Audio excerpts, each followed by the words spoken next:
സഭാപ്രസംഗി 3:1. എല്ലാറ്റിനും ഒരു സമയമുണ്ട്. ആകാശത്തിന് കീഴുള്ള സകല കാര്യത്തിനും ഒരു കാലമുണ്ട്.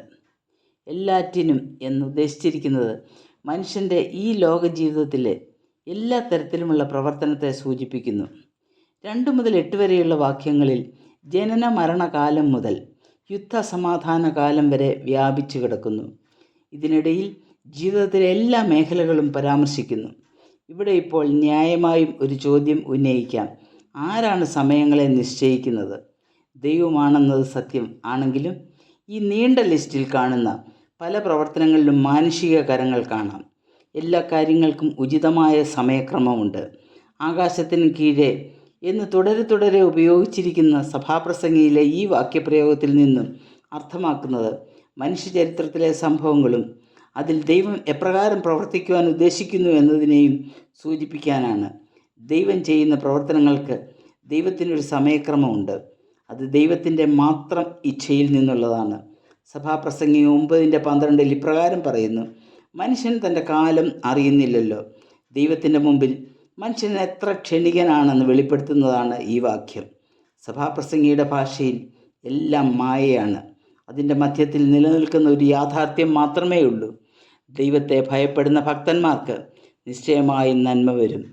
സഭാപ്രസംഗി 3:1 മുതലുള്ള വാക്യങ്ങളിൽ ഭൂമി, മനുഷ്യൻ, പ്രകൃതി നിയമങ്ങൾ, ഇതിൻ്റെ എല്ലാം വ്യവസ്ഥകളും സമയക്രമങ്ങളും നിശ്ചയിച്ച ദൈവം സകലവും അതതിൻ്റെ സമയത്ത് ഭംഗിയായി ചെയ്തു എന്ന് എഴുത്തുകാരൻ പറയുന്നു.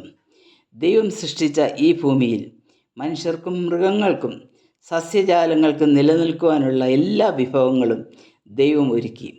കാലങ്ങളെയും സമയങ്ങളെയും ക്രമീകരിച്ചു. കർഷകന് വിതയ്ക്കാനുള്ള കാലത്ത് ദൈവം സമൃദ്ധിയായി മഴ നൽകുന്നു. കൊയ്ത്തുകാലത്ത് പ്രസന്നമായ കാലാവസ്ഥ നൽകുന്നു. സൈബീരിയൻ കൊക്കുകൾക്ക് ശൈത്യകാലം കഴിച്ചു കൂട്ടുവാൻ ഉഷ്ണമേഖലാ പ്രദേശം ദൈവം കാണിച്ചു കൊടുക്കുന്നു. കാലാവസ്ഥയും ജലലഭ്യതയും കണക്കിലെടുത്ത് കെനിയയിൽ നിന്നും ടാൻസാനിയയിലേക്കും തിരിച്ചും മൃഗങ്ങൾ കൂട്ടമായി ഗ്രേറ്റ് മൈഗ്രേഷൻ എന്നറിയപ്പെടുന്ന കുടിയേറ്റം നടത്തുന്നു. ഉറുമ്പുകൾ വേനൽക്കാലത്ത് വർഷകാലത്തേക്കുള്ള ഭക്ഷണം ശേഖരിക്കുന്നു. ഈ കാര്യങ്ങളെല്ലാം ജീവജാലങ്ങളുടെ ഉള്ളിൽ ദൈവം പകർന്നു നൽകുന്നു. എന്നാൽ കാലങ്ങളെയും സമയങ്ങളെയും പലപ്പോഴും അവഗണിക്കുന്നത് വിശേഷബുദ്ധിയുള്ള മനുഷ്യൻ മാത്രം.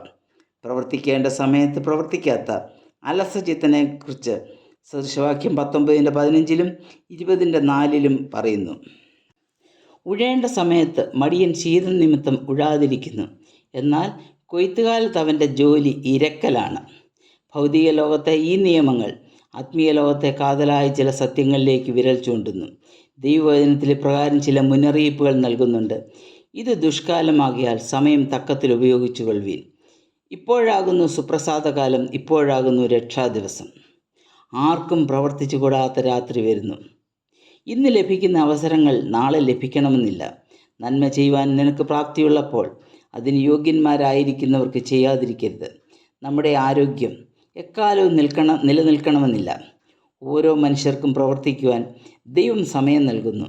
മറ്റുള്ളവർക്ക് വേണ്ടി പ്രാർത്ഥിക്കുവാൻ, വേദനകളിൽ ആശ്വസിപ്പിക്കുവാൻ, ചില സമയങ്ങൾ അവരോടൊത്ത് ചെലവിടുവാൻ, ഭൗതിക സഹായം നൽകുവാൻ, സുവിശേഷം പങ്കുവയ്ക്കുവാൻ, ഇങ്ങനെ പലതിനും. എന്നാൽ ഈ സമയവും കാലവും നമ്മെ കാത്തു നിൽക്കുകയില്ല. വിതയ്ക്കുവാനുള്ള സമയത്ത് വിതച്ചില്ലെങ്കിൽ കൊയ്യുവാൻ നമുക്ക് സാധിക്കുകയില്ല. എല്ലാറ്റിനും സമയം നിശ്ചയിച്ചിട്ടുള്ള ദൈവം വ്യക്തി ജീവിതത്തിലും സമയക്രമം വെച്ചിട്ടുണ്ട്. ദൈവം തന്ന സമയം നമുക്ക് ആവോളം പ്രയോജനപ്പെടുത്താം. ദൈവത്തിൻ്റെ നാമം മാത്രം മഹത്വപ്പെടട്ടെ.